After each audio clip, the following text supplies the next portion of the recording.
ready to go? I'm ready to go. All right. I feel a little underdressed. I just came from the basketball court. Why don't you say hi to everybody first? We're online with TEDx.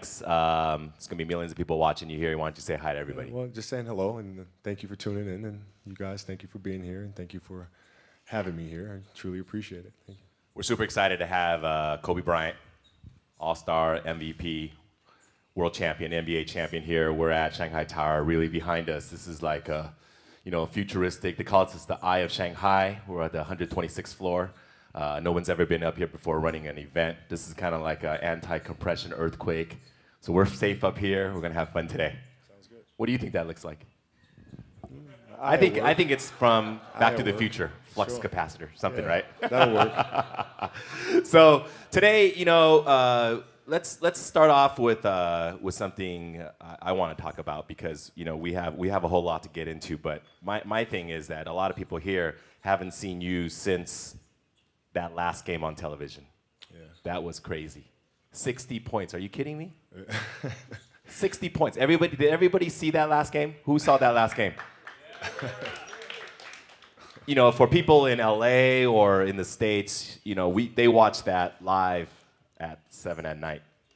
We watched way early in the morning. So your global fans are on smartphones, on tablets, every which way you can. We're cheering, we're watching that, and we were super excited. Let's bring us back there because that will lead us into what we're talking about today because it's the Mamba mentality. That last game came out of nowhere, man. Yeah, pretty much. It's for me, it was just like the end of a really long, beautiful journey. I started playing a game of basketball since I was 2, right? And so for this to be the moment, this is the last game for me to come out and perform in front of my fans, in front of my home crowd, in front of my family. It was really exciting. It wasn't any pressure, it wasn't sad or anything like that. It was like, this is awesome. Let's go out here and put on a show one more time. You've been doing this for 20 years. I'm sure you don't get nervous. Were you nervous before this game? No, I wasn't nervous. I was excited. Like I was ready to go. Mm-hmm. I was ready to go. And I saw my family right before we ran out on the court. And I looked at my wife and our kids, and I just asked my kids. I said, "Let's go put on a show one more time. Is that okay?" And they said, "Yeah." So we went out and put on a show. So it was fun. It wasn't any nervousness or anything like that. First shot didn't go in. Second shot didn't go in. Yeah. Third shot didn't go in. Yeah. Fourth, fifth, and sixth. And then all of a sudden, buckets. Yeah. Well, boom, boom, boom, boom, boom. Well, I mean, it makes the journey worthwhile. You know what I mean? Because you go through moments where you have that adversity and you got to figure your way through it. So like the start of the game, I actually had to just start laughing at myself after a while. Like after I missed like the 5th shot in a row. So this is pretty funny. I mean, this game can either be like, I can either turn it around or this is going to be absolutely horrendous. Be the worst last game ever. So, from that point, I said, I'm comfortable. It's either going to be the worst last game ever, or it's going to be the best last game ever, but I don't want anything in between. So that leads me to ask, because that last game, you've been doing something you've been doing since you were 4, 5 years old. It's not about the physical, because you've done this a million times. You've practiced the left hand, pull up mid-range, the right hand, pull up mid-range, the step back, the pivot, the reverse pivot, going at attacking different angles. You've been doing that. So it's not about physicalness because that's all ingrained. Was that last game fully just mental, just fighting through it and just say, look, I gotta do this? Yeah, it was, because I was ready to play. I was excited to play. Once the game started, it became the norm. It became reading defensive situations, positioning of my teammates, and just overall strategy and tactics. And it felt good to get back to that, because that's the part of the game that I enjoyed the most. The mindfulness of that game. Yeah, the fun of it's like a puzzle. You have to figure out what pieces go where, and that's the enjoyment in the game. I think that's where we're leading here today in our TEDx talk is the power of the mind. And I think because there's been so many athletes that have made the NBA, the highest echelon of professional basketball in the world. And there's athletes that can jump as high as the sky, run as fast as a cheetah. They get hit buckets, they can react.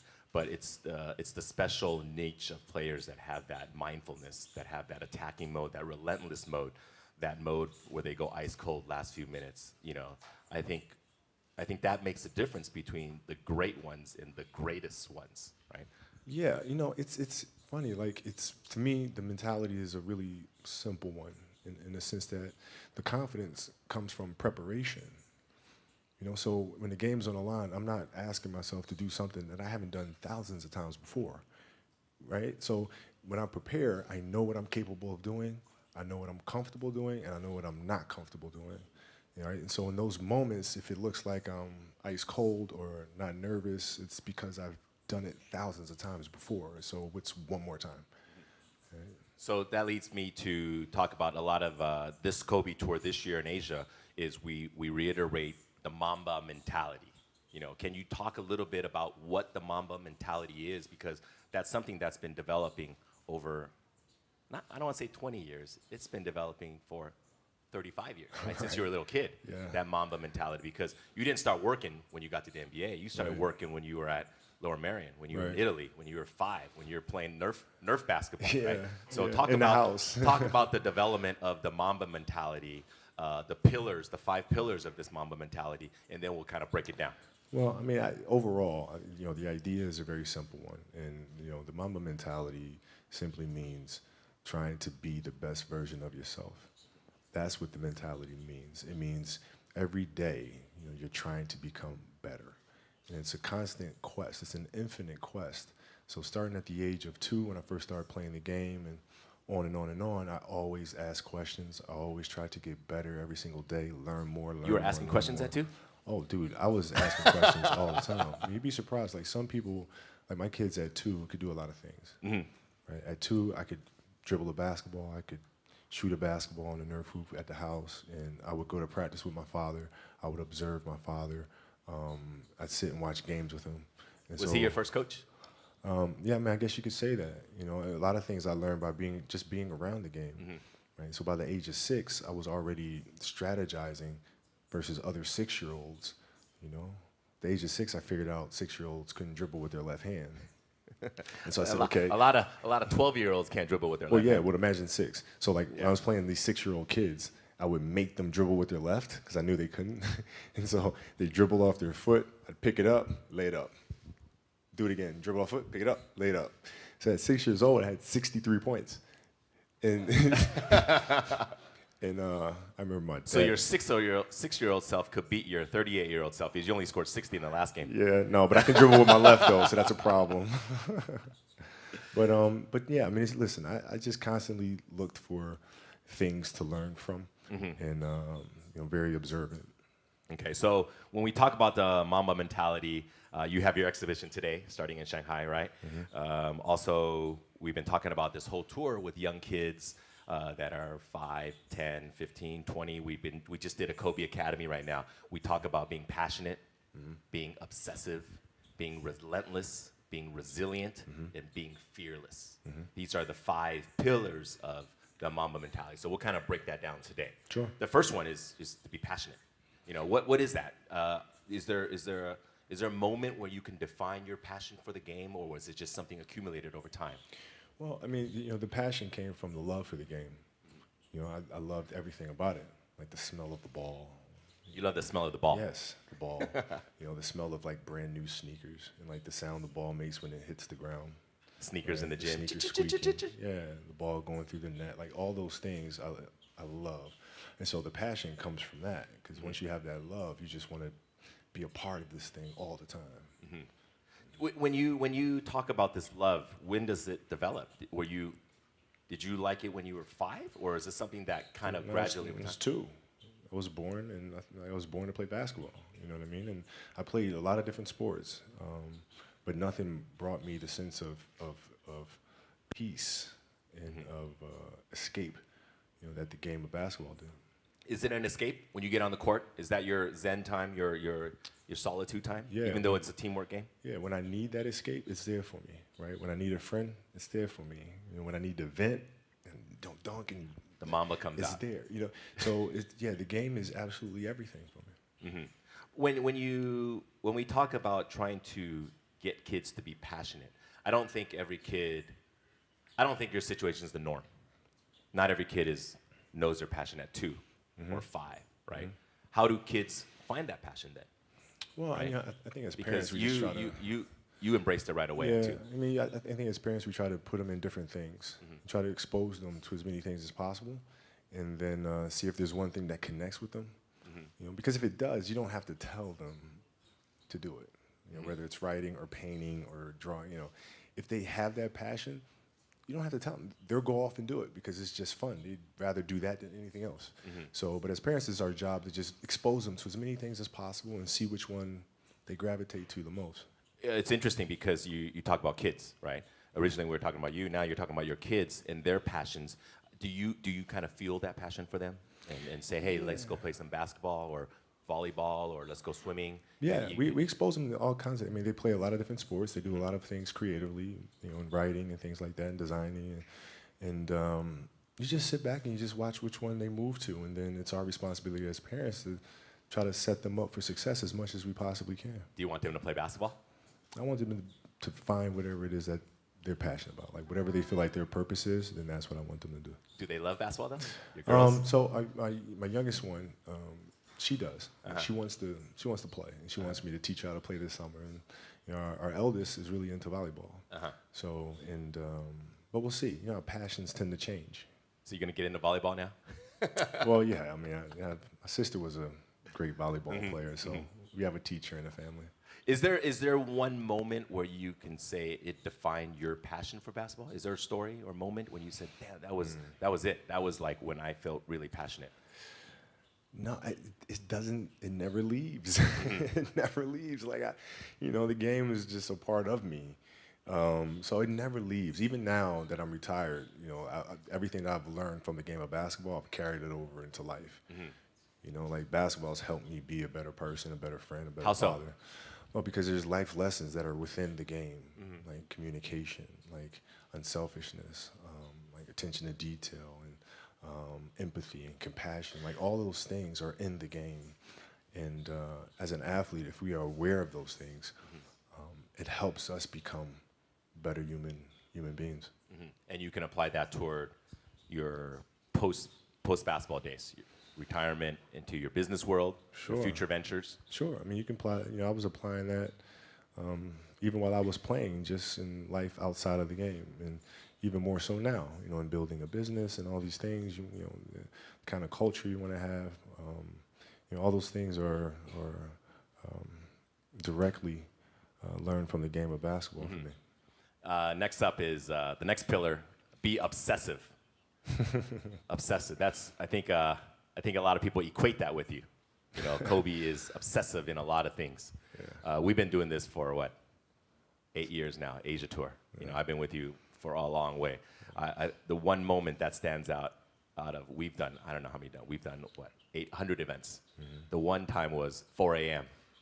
We went out to practice at 4 a.m.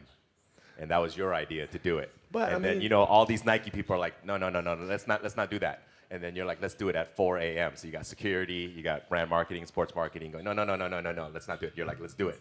Because that's your obsessiveness, right? I mean, to me, it just makes complete sense. Not to us. But I don't, like, okay, so. See, all right. Usually, I'm sleeping at 4 a.m. Yeah. You're working out. So talk about that. Okay, so if your job is to try to be the best basketball player you can be, right? To do that, you have to practice, you have to train, right? You want to train as much as you can, as often as you can. So if you get up at 10 in the morning, train at 11, right? 12, say 12, train at 12, train for 2 hours, 12 to 2. You have to let your body recover. So you eat, recover, whatever. You get back out, you train, start training again at 6. Train from 6 to 8, right? And now you go home, you shower, you eat dinner, you go to bed, you wake up, you do it again, right? Those are 2 sessions. Right, now imagine you wake up at 3, you train at 4. You go 4 to 6, come home, breakfast, relax, blah, blah, blah. Now you're back at it again, 9 to 11, right? You relax, and now all of a sudden you're back at it again, 2 to 4, and now you're back at it again, you know, 7 to 9. Look how much more training I have done by simply starting at 4, right? And so now you do that, and as the years go on, the separation that you have with your competitors and your peers just grows larger and larger and larger and larger and larger. And by year 5 or 6, doesn't matter what kind of work they do in the summer, they're never going to catch up because they're 5 years behind. right? So it makes sense to get up and start your day early because you can get more work in. Is that genetic?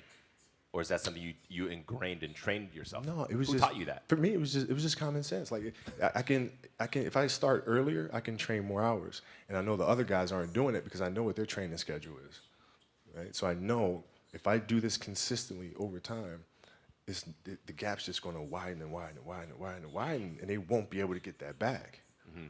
So to me, it was just common sense and like thinking, how can I get an advantage? Oh, start earlier. Yeah, let's do that. When did you start doing that? High school. We start, my first class in high school was 7:45. I used to get to the gym around 5 a.m. and I'd play before school. Mm-hmm. And then school would start. Who's playing with you at 5 a.m.? My coach. So my coach would show up and we'd do all these basketball drills. Mm-hmm. Right? So just you and your coach? Just me and my coach. And sometimes it would just be me and the janitor, and who's still there today. And then I'd play at lunchtime. That guy should get a medal. I hooked him up with a few things. But I played during lunch and then practice after, and then go home, do my schoolwork, and then watch a bunch of game film and games on TV and study film. Was that the only thing you've been obsessed about, basketball? Well, until recently, yeah. Basketball dominated, my entire life for more than 30 years. When I brought it up, like, is it genetic or you just learned it? I mean, how did that idea even come up? Because that's obviously a pillar of Mamba mentality, the obsessiveness. This is just, like you said, I'm going to get up at 4, everybody's get up at 6. If everybody's going to get up at 4, I'm going to get up at 2. Right? How do you develop that, or where do you learn that from? Well, I think it's just a matter of what's important to you. Mm-hmm. And what's important to you, for whatever reason, I felt like I didn't feel good about myself if I wasn't doing everything I could to be the best version of myself. Mm-hmm. If I felt like I left anything on the table, it would eat away at me. I wouldn't be able to look myself in the mirror. Right? So the reason why I can retire now and be completely comfortable about it, because I know that I've done everything I could to be the best basketball player I could be. Mm-hmm. And so that's where it comes from for me. You can't leave any stone unturned. Because, we do all these events, and like today we just did one. You guys weren't here. We were just at the Kobe Academy. Mm-hmm. We just had all these kids, 24 best high school basketball players in China playing basketball, running 5-on-5, running all these drills. And then at the end, we had this little game where all they had to do was run this drill called 17s. 17s is really simple. 1 minute, you got to run 17 times from sideline to sideline. It's tough. It's tough. You got to run it in 1 minute. If any of you have been playing basketball in high school, you know what I mean. It's a killer. All it is just grit. It's just, let's just run. And then this kid, we're running, and this is for media. We got the media on the side, and if they ran, they get a pair of Kobe shoes. So, it's for fun. But I warned them. I warned them. I said, if you guys run the 17, everybody gets a pair of shoes. If you don't touch the line, you get nothing.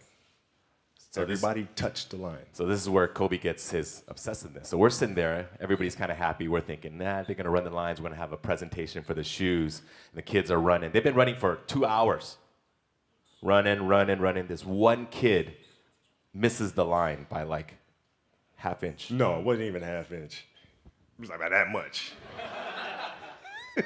He misses the line. Kobe's like, stop. We had to stop everything. And he's like, nobody gets shoes. And all these kids are like, oh, they're mad at the kid. Yeah. They're like, touch the line. All you gotta do is touch the line. That's it. It was this much. Touch the line. And Kobe's like, no, nobody gets shoes. You guys sit on the sideline. And then Kobe made this kid run suicides, which is another drill. Baseline, free throw line, baseline, half court, baseline, opposite free throw line, baseline, and back. 3 in a row. 3 times. You had to run 3 of them. Yeah. But the best part was, the last one, Kobe ran with this kid. He ran with this kid, okay? Yeah, it's awesome. He ran with this kid, and there's 1.1 million people are watching online. Crazy. He ran with this kid. This kid was dry heaving. He was about to die. Yeah. But you're lucky he didn't die. No, it wasn't going to die. He wasn't gonna die. but the important thing to understand is you can't shortchange yourself. Like you're not cheating anybody but yourself. Right? I mean, you're tired. You're literally this far away from the line. Why would you not go that extra to touch the line? Right? So if I let him get away with that, right, all of a sudden he starts maybe to cheat something over here, right? Not give his best over here, not give his best over here. And as years go on, he's going to be he's not going to reach his full potential because he's been taking these little shortcuts that just add up. And you can't let that happen. Our job as teachers, as mentors, as inspirers, it's our responsibility to hold them accountable to those things. The funny part is we were just talking about this kid. We were in the back, and Kobe's like, I bet you that kid will never, ever miss the line again. Yeah. It's not going to happen. It's not going to happen. Because of that one moment. Yeah. So that's you being obsessive, but teaching obsessiveness, because that's what you got to be, right? You have to be obsessive to get to that level in everything you do. Details, don't waste time, do it right, perfection. Yeah, I mean, it's really simple. It's like whatever you're doing at that moment is what you're doing at that moment. You know, it's like that's where the obsessiveness is having attention to detail for the action that you are performing at the time you're performing it. And if you can have that kind of focus, you can't help but to have a certain level of obsession or attention to detail. Moving on to the third pillar is to be relentless. That we know you for. You know, we see you on TV being relentless. First quarter, second quarter, third quarter, fourth quarter, attack. Never letting your teammates slack off. Attack. How do you get that? Talk about what is the meaning of relentlessness to you? Well, it's to never to be unyielding. Mm-hmm. You know, never give an inch to anybody. Never, like you're always going after it, always going after it. And if there's a challenge that ensues, oh, good, I want to see how I stack up to that. So you go after it, and it's just it's fun. It's like you get a chance to compete against opponents, and you get a chance to see where you stack up against them. It's like, I want to see. Maybe I'm not good enough today, but that's fine. I'll be good enough the next time I see you, though. You know, and you get a chance to always measure yourself, and it's just fun to do that. So I guess that's where relentlessness comes from. Is it something that's also learned or ingrained, or is it something you kind of learn over time? Because these things that we talk about in the mom mentality, you know, for you, it's second nature. Mm-hmm. It's not for a lot of people, right? A lot of it is trained or it's not God-given. No, I had to learn it as well, though, because I had a year of playing. Like when I played basketball in Italy, I was taller than everybody else and faster, like the age of 11. And I came back to America to play basketball, and it was not the same thing because kids were bigger, stronger. And so I went through a summer of playing basketball in America where I didn't score 1 point. Mm-hmm. It was one league, I didn't score 1 point, and it was devastating. But I had to, no, I'm not giving up. It's not going to happen. So you bounce back and you keep playing, you keep practicing. But I mean, it wasn't handed to me. You didn't score 1 point? Not one. I mean, not even a free throw. And you were 0. You were how old? 11. 11. Were you playing against 25-year-olds? No, I was playing against 11-year-olds. No, I was playing against 11-year-olds. That's hard to believe. Wow. I know. But I was playing against 11-year-olds, and I didn't score 1 point. And then did it hurt you? Were you? Well, yeah, it was very embarrassing because my father was a Philadelphia basketball legend. Mm-hmm. My uncle was a Philadelphia basketball legend, mm-hmm. and now here I am, this kid with like these really big knee pads, and I'm walking around and I can't score anything. So it was like really embarrassing. That drove you? Of course it did. And I vowed to be much, much better. So you live for those moments where you're embarrassed, when you're down, people kick you, don't let you score. Those are the moments that drive you. Well, I mean, those are the moments that occur, right? So whatever moments occur, good, bad, or indifferent, I can use those moments to propel me forward, use those as fuel to help me be a better player. Is there a moment in your NBA career where you felt like you didn't hit that mark and that was a huge transition for you? Yeah, I always felt like I missed marks in the league. What were some of the down moments for you in basketball? Well, losing to the Celtics in the finals in 2008. I mean, that was tough. Oh, that hurt me too. Yeah, I mean, it was brutal. And I remember at night in the hotel room after we lost, just thinking to myself, I may never win another championship. Like I might have just Like, this is it. It's too hard to get back here. Maybe it's not in the cards to win another one. And so I go through that night of being mad. And then the next morning I wake up and I start thinking, nah, I got to fix this. So where did it go wrong? You know, why did we lose? Right? We weren't tough enough. Okay, we weren't tough enough. Whose responsibility is that to make the team tough? It's mine. All right, so now I have to start figuring out how I'm going to lead this team differently so to make sure that when we get to the finals the next time, we're tough and ready for this challenge. And, you know, that's how you bounce back from those moments. That was 2008, 2008. Right? 2008 against the Celtics. And, I mean, all of Laker Nation was hurt, especially because it was against the Celtics. Right? It was painful. Celtics. You can't lose. Celtics, come on. God. Celtics? Well, you know, Because also that was their like 17th, right? Yeah. For their organization. And the Lakers. We don't talk about that. Yeah. And then you bounce back the next year against Orlando. Orlando, right? beat Orlando, then got our revenge against the Celtics in 2010. Did beating the Celtics feel better than beating Orlando? Oh, yeah. Oh, yeah. Yes, yeah, oh, yeah. I mean, I grew up such a Lakers fan, and so, like, the Lakers and Celtics rivalry. You just hate them. Everything, yeah. Oh, like, you hate them. We can't, there's no way I can be on a Lakers team that loses to the Celtics twice. No. You know, it's a funny thing because in Asia, me being here in Asia too, a lot of fans are fans of a player, and they love that player, and subsequently they love that team that player plays for. Mm-hmm. But growing up in the States, if you grew up in Philly, you were a Sixers fan. Right. And then if you grew up in LA, you were a Lakers fan. Right. You were also a Dodgers fan. And at the time, you were a Rams fan. You affiliated with your city. Right. And then the city that you hated was your arch enemy. So right. if you're a Laker fan, you just hate the Celtics, and you hate every team. Yeah. Every team that loses them. You root for every team against the Celtics. No question. Yeah. The enemy of my enemy is my friend. Yeah, you just want to see them do bad. Yeah, just do bad. And then if you were a Dodger fan, you just want to see the Giants lose, right? Right. So right. It's not necessarily good karma, but yeah, it's not. But when you lost to the Celtics and you beat them again, that moment, that's relentless because you coming back, and you had to come back and beat them on their court. Can't give up. And then was that a big moment for you beating the Celtics? It was huge, because I've seen us as a team grow so much from 2008.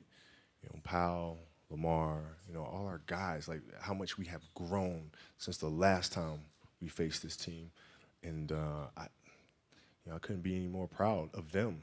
It wasn't even about me. It was about sitting back and watching us as a group, and we just accomplished this amazing thing, and now we can all enjoy it together. So. Moving on to the next pillar is to be resilient. I remember this time last year you came and we did a premiere for a movie you did, Muse. Mm-hmm. And a big part of that movie was talking about your injury and coming back to be resilient. Take us back to that day against Phoenix, right? When you injured your Achilles? Against Golden State. Oh, yeah, it was hard, man. Because the Achilles injury is the worst injury for an athlete. It's like the worst. It's like the kiss of death. And when I ruptured my Achilles, I knew what happened. I knew the severity of the injury, and I didn't know if I was going to come back from it. Yeah, in the locker room, you were crying. Yeah, I mean, I didn't, this is it. Like, my career could be over right now. So how do you get back from that? Because, when you talk about injuries, people sprain their ankles, dislocate your fingers, but Achilles, people don't come back from that. Well, athletes don't come back from that to the level they were before. Yeah. How do you get that resilience? How do you fight that? Well, what I did is, I went home and I was just really angry. And angry? I was angry. I was mad. I was angry. I worked so hard for us to get to the playoffs and to have a chance to win another championship, and then this happened. So I had a lot of anger. And then from the anger, then I was sad. And then you start feeling bad for yourself. And then you say, all right, okay, I'm done being a baby. Okay, what am I going to do now? Because I can't sit here and give up. That's not an option. So now what? How long was this cycle from this anger? This is one night. One night? This is one night. It's one night. It was because you started writing in the middle of the night, right? You wrote that, you wrote that. And then it was, okay, what are we going to do? So, it was one night. But then, then you start it's a process. You look at process. What am I going to do? What can I control? Surgery, we'll do the surgery. Come out of the surgery, recover. From there, physical therapy. Okay, physical therapy, piece by piece by piece by piece by piece, start running, back on the court. And so I broke things down into sections and said, okay, I'm going to focus on resting right now. This is it. I'm going to focus on moving my toes and then walking. And then, so you look at every challenge at every step, and that's how you're able to be resilient and come back from these things. Because, you know, for your field in sports, injuries often happen, right? And to come back. But, you know, for most everyday people, it's something that they can't fathom because they don't have that type of resistance that they have to face, right? So how do they come back from it? Because sometimes people fail in their fields and their jobs or at school, young kids, you know, you don't have a good test score, you don't make the basketball team, or, you know, they have these disappointments. What is your advice to young kids to, you know, to face this adversity? How do you persevere? Well, like if you... Because you have that chemical makeup to fight through it. Yeah. Not all kids do. But you every kid, every person has the ability to put one foot in front of the other. One step at a time. Right? So like if you're saying, okay, I'm going to climb Mount Everest, you're at the bottom of the mountain and you look up and you're going, I'm not going to climb Mount Everest, right? But if you break it down into sections and you just one foot in front of the other, one step at a time, next thing you know, you're at the top of the mountain. So the map, the plan is to set short-term goals. Yeah. And to get there, A to B, B to C, C to D. Coming back from my Achilles, I came back from the Achilles, and I was fine. And then the next year, I fractured my knee. Right? It's like, oh, here we go again. Come back from that next year, tear my shoulder. Here we go again. Right? But if I looked at those things in totality, it'd be depressing. But if I look at it as just the facts, this is it happened. Can't do anything about it. It happened. Now what are you gonna do? One step at a time. Achilles, knee, shoulder, any step of the way you said, screw it, forget it, done, no more. No. Never. No. Well, no. Why? Right? Because, you know, as time goes on, I'm sitting there 70, 80 years old, and I'm going to be wondering if I could have come back from this injury. I don't want to wonder. I want to find out. We got to get to that 60-point game. I want to see, man. We got to get to that game. Yeah. If the critics are out there saying he's done, he'll never come back, well, maybe you're right. Maybe you're not. But let's find out. We got to get there. We got to get there. Last one, to be fearless. You know, that's something that I think every young adult, young kids, they face their fears, right? What does that mean to be fearless? Why is that such an important part of the Mamba mentality? Well, I mean, because I think the greatest fear that we face is ourselves, actually. You know, I think it's not anything that's external or anything that's superficial. I think the greatest fear you face is yourself, because, you know, we all have dreams, and it's very scary sometimes to accept the dream that you have, and it's scarier still to say, okay, I want that. It's scary because you're afraid that if you put your heart and soul into it and you fail, then how are you going to feel about yourself, right? So being fearless means putting yourself out there and going for it, no matter what. Go for it, not for anybody else, but for yourself. When you got to the league, you were 18. Did you have any fears before getting there? Or when you got there right away? Yeah, I mean, you know, I had fears that everybody was going to be right. I made a poor choice, poor decision. Jump from high school to the NBA. And I wasn't going to amount to anything. So that was always in the back of my mind, for sure. And then, so out of these 5 pillars, which one do you think comes first? Being passionate, being fearless, relentless, resilient, or they just come together? This funny thing is, like, we created these separate pillars, but the reality is it's all one thing, you know, because it all comes from within. It all comes from within us. We all experience these things at different stages and different points, different times.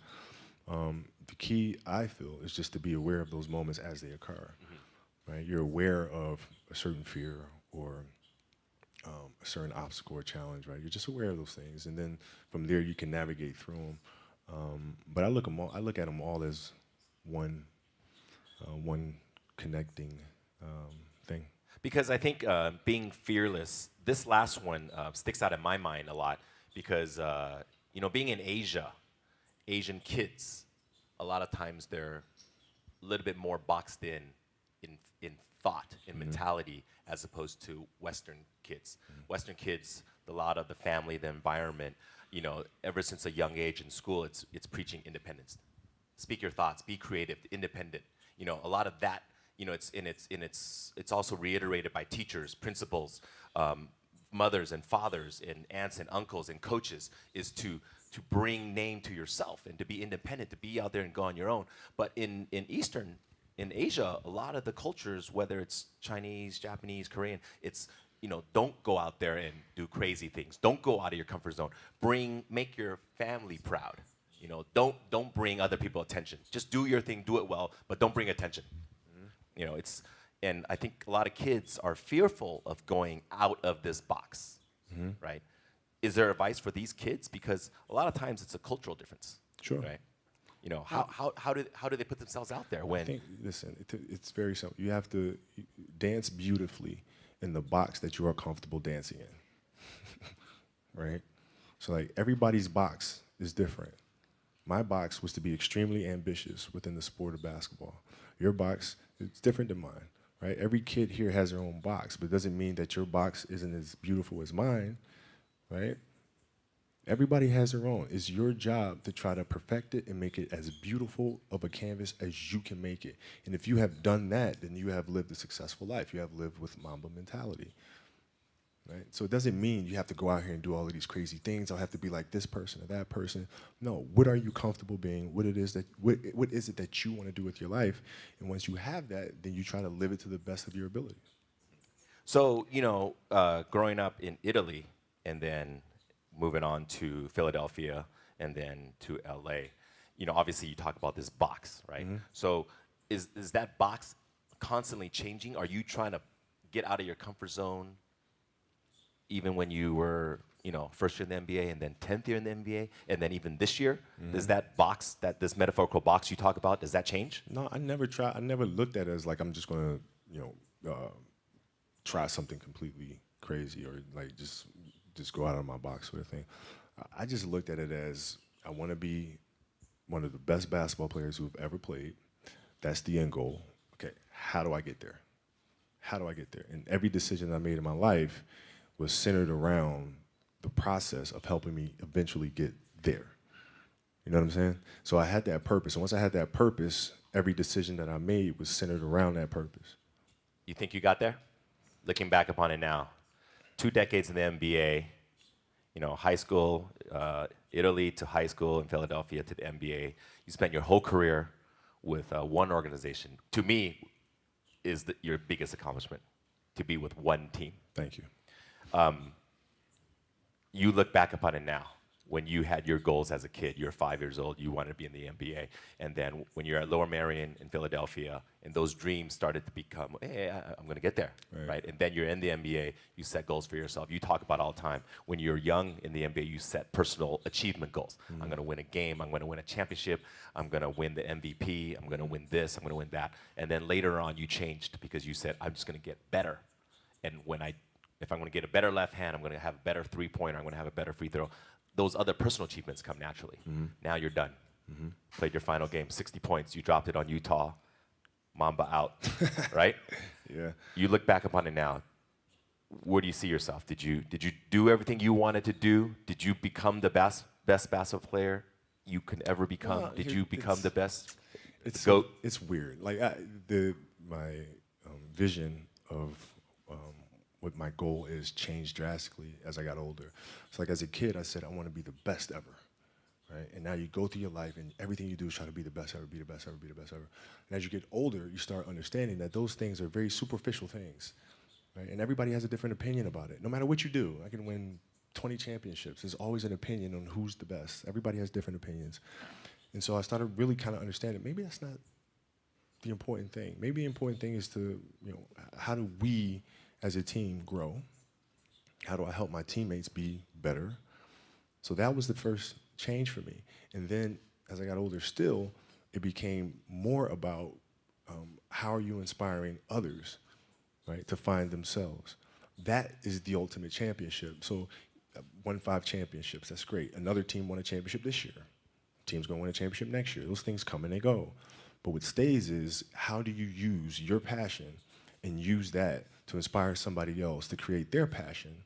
And then how can they pass that on to the next person? That is true success. So my goals have changed drastically from the time I was 6 years old to the time I was 17 to the time I was 25, and now sitting here at 37.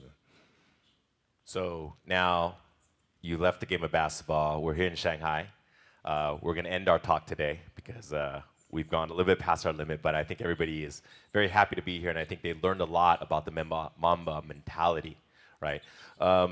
What's next, for you? Well, I mean, it's always teaching the game, right? Teaching the game through various ways.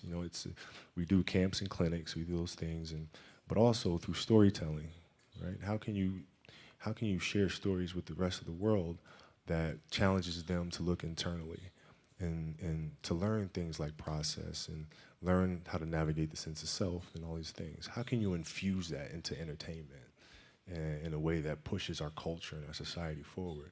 Those are the questions that I'm really, really intrigued by, and that's what we'll focus on. Ladies and gentlemen, one of the greatest of all time, Kobe Bryant. Thank you. Thanks so much. Thanks everybody at TEDx. Mamba out. Thanks everybody for joining us today. I hope you enjoyed your time. Mamba mentality. Tell your friends. Thank you very much.